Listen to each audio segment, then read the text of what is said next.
The Footy-Boots.com weekly roundup is back once again with the top 5 biggest stories from the second week in February 2012.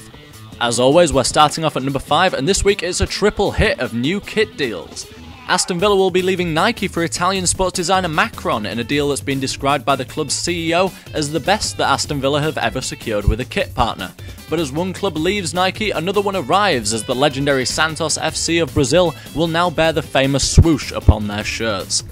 Nike take the reins from Umbro at the Club World Cup finalists, which currently boast the likes of Neymar, Ganso, Ibson and Elano amongst its talents. Moving on to the international kit scene, and another team is set to leave Umbro, as the Northern Ireland FA have struck a deal with Adidas. The famous 3 stripes were ever present on the shirts of the Northern Ireland team during the 70s and 80s, and the Northern Irish FA are hoping that a new deal with Adidas will inspire the current crop of players to the same heroics accomplished by the famous Irish teams of that era.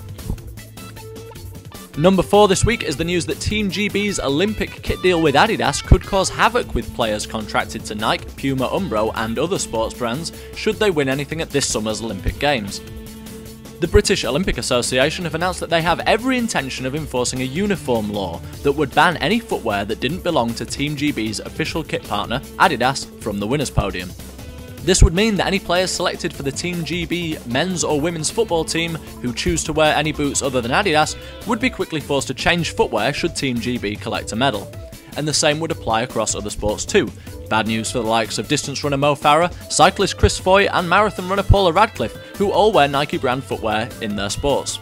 Number 3 is the latest Adidas F50 colourway, as the Adizero gets an eye-catching new look in Phantom White Electricity. Including Leo Messi's Ballon d'Or edition F50's, this is the 5th new Adizero colourway we've seen so far in 2012, and the 7th since the new My Coach enhanced version of the world's lightest boots landed in December.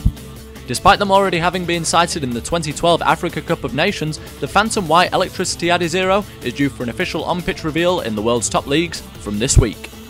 Number 2 is the reveal of a new control-focused boot from Spanish brand Joma. Designed to rival the likes of the Adipower Predator, Umbro Geometry and the daddy of all control boots, the Nike CTR 360 Maestri, the Joma N10, short for numero 10, uses a soft synthetic upper to offer a supreme feel on the ball, whilst a special control effect zone offers a suction cup-like effect on the outside of the toe to help bring the ball under a player's spell. The new Joma N10s are already on the feet of Freddie Canute and Benfica star Nilito, and will hit stores from mid-February for a bargain of £60. Wrapping things up nicely at number 1 are 2 massive new kit launches from Adidas, as Germany and Scotland reveal their new away kits. The new Scotland away kit is crisp and clean in white and navy, but getting close to the shirt allows you to see the subtle striping across the chest, with a fleur-de-lis detailing added into the design. Set for a debut at the end of February as Scotland face Slovenia in a friendly, you'll be able to buy this shirt from the 24th here on the Footy-Boots.com store.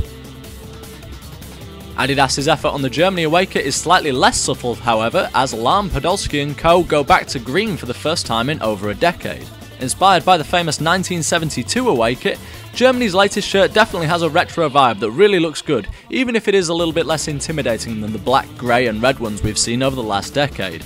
Also set for a debut on the 29th, Germany will wear this new kit when they take on France for a friendly. That's all for this week, but as always we have the biggest selection of news on everything related to the wide world of football boots, kits and gear over on Footy-Boots.com. And if you want updates delivered straight to your Facebook wall or Twitter feed, come and follow us or like us and say hi. Until next time, this has been the Footy-Boots.com Weekly Roundup.